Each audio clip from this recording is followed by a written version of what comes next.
Okay, I wanted to show the little single cup carrying thing that I made. The one I had done last fall just wasn't as deep, and I wanted to redo it, but at the time I had already started them and was in a hurry, and I just kept going with them. I actually like this one better. It is a little snug fit to get the cup in and out, but I just think it looks better, and I don't know, I like the size of it better than the first one that I made. So anyway, this is how I made them. When I first sat down to work on this one to reconfigure it, I started with some 12 by 12 paper because I just had some cheap stuff that I had gotten on clearance. But in showing the picture to someone, they said they didn't have a lot of 12 by 12 paper. Could I make the pattern for cutting down 8.5 by 11, which is super simple, easy to do. You just have one more step of gluing that you don't have with this. And so that was it. So I'll show you both ways. But one thing I wanted to show right now was just kind of the idea of what I had put in these, except last year when I did them, I used them for hot chocolate. So it was the little instant hot chocolate mix and goodies to go with it. But for the coffee ones, this is some of the single serve coffee things. And it looks just like a tea bag in case you hadn't ever seen them. And you can actually just take one of these, put it in some boiling hot water, and in just a few minutes it's not a bad cup of coffee. And in a pinch it's still way better than most instants are. So I would stick one of those down in there, and then some little packets of sugar. Of course, I've got the little wooden stick was already in the cup, and some packets of sugar, and if you wanted to add like the little creamers to it. And these were just some candies that I had in yonder, and a little peppermint stick, and there's a little miniature candy bar, and something like this would fit down in there. Just work it down into your, that's some kind of little treat thing for one of my husbands. I took it off the counter so I could put it in the cup, and then put the little stirring stick back down in there, and then of course you would just fit it back down in your little holder. Come on, as many times as I've taken this thing in and out. Now it wants to act up. There it goes. I had the little band caught on the back.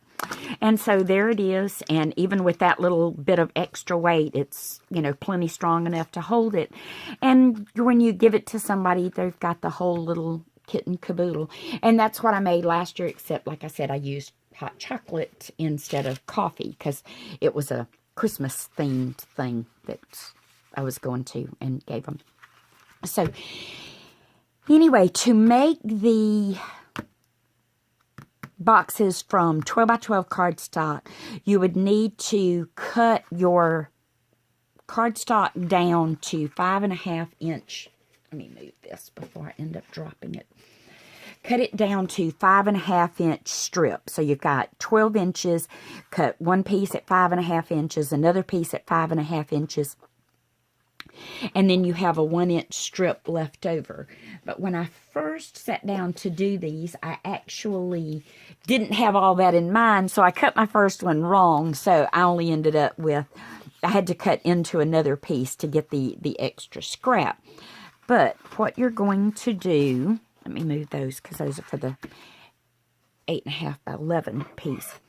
What you're going to do is you're going to score, once you've got that 5.5 by 12 inch piece of cardstock. We have to cut this hinge because we've got to have the 12 inches, but the hinge is super easy. I just cut it out of the scraps that I had. So you're going to score it 3, 6, and 9. And then turn it and score it at 2.5, and that leaves you your 3 inches there. So each of your little squares is 3 inches. So then all you want to do is remove all of the score lines, and I flip mine over to the back side so that I can see the score lines better. But you want to remove not just the scored line, but you want to kind of take out a little V in there and remove that little chunk. It just, to me, it makes it look neater on the bottom, because then you don't have that little edge that might want to stick out because you didn't get it folded just right or whatever. It's just something I do. I can't help myself. It's just the way I make my boxes now. I've got to have that little notch in there. And then on the outer edges, do the same thing. And then what you need is, you've got to have your little hinge that you're going to put here on this end to be your joining tab. Let me flip this back over. So you're going to cut it just under 3 inches in length and 1 inch wide. Then score it in half. So it's a 1 inch by just under 3 inch piece. Score it in half. And then I come in and I chop off just a little more and put that angle on there. Then when this is glued down, you want to glue this so that when you're lining this up, you can barely see that scored edge that you folded over there. You don't want it to really stick out. You just don't want it to be below. Get it on the side I'm used to it being on. You don't want it to be below that. So you want to line that up.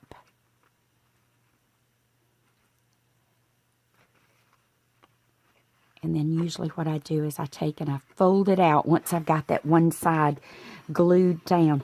And see how you can still see that scored line? Just like you can see these. That's what you want to do. You just want to be able to see that scored line. And then what you would do, of course, is do all the folding up and folding of all the score lines. But I'm going to stamp on this one. The only thing I did on this one to kind of camouflage the background a little bit was I used my little dot stamp here and just randomly added some little dots. But on this one, I reconfigured a few more of the coffee stamps. So I wanted to stamp each time just in the little 3-inch block section, because this is a little 3-inch stamping block. So I put the stamps where I knew they would fit, since each of these is a little 3-inch panel. And I just thought that was cute to add to it. And so then we will fold and crease all of the score lines. Put that one with the bone folder.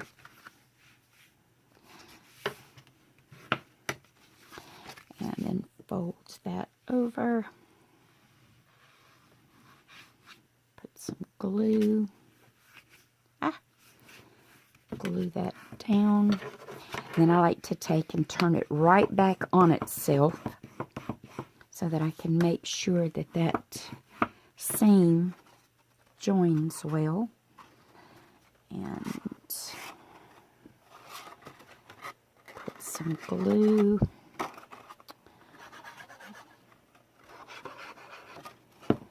And this one's just going to be a little sample piece, so it's not like it had to be for major use. And then there's the little stamp decorated sides. Of course, you could do this with anything. You could add pattern paper. That would be totally up to you. And then just the height I used for adding the handle was about 3/4 of an inch. Now, you could come down just a 1/2 inch and add the handle. You could add the handle to the inside or the outside. I chose to put it on the outside. I may go back and add a couple of these little punched flowers, 2 of them layered onto each side, because this one is actually going to be given to somebody. So I actually had kind of foo-fooed that one for a particular reason. But then you would just, and if you wanted to do something to the handle, you could decorate it. You could cover it with you know, ribbon or anything like that. And then just glue your handle into place. And basically that's it, except for whatever other decorating you want to do.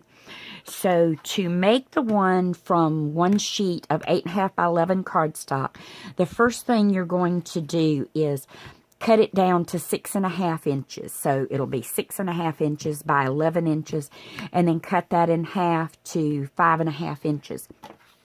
Now, because we have cut this only from an 11-inch piece, you may find that 11 inches is not going to be long enough, because this handle was 12 inches, and even if we only used a 1/2 inch on each side, that still meant we had 11 inches for the arch of the handle.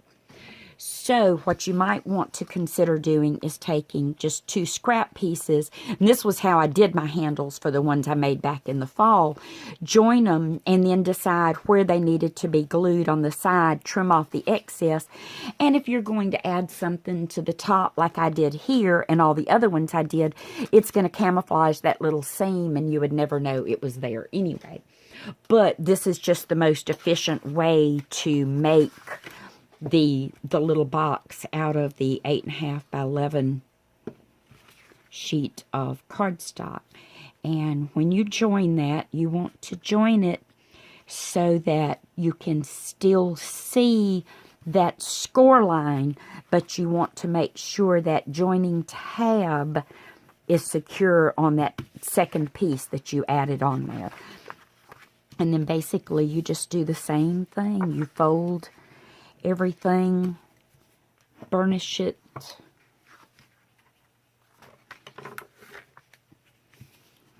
and you could, the nice thing about this size is the panels all being the 3 inches, it's real easy to go back and cover them with patterned paper or whatever you might want to do to them. And I think I will add the stamping again onto this, but I'm going to do it in a more random pattern. And then I'm going to put little coffee cups on all 4 sides of this one. So the little cup like this, but I have one that's a size larger, and so I think I'm going to add it. And then this one I'll go back and probably do some sponging around the edges, but this is just to give you an idea of putting this one together. It works the exact same way whether you use this size paper or use the 12-inch. So the scoring for this one, because you've already cut your paper down to 6.5 inches and then cut it in half at 5.5, then you're going to score on the 6.5 inch side, score at 3 inches and at 6 inches, turn it and score at 2.5 inches. 3 inches, 6 inches, and 2.5 inches. And then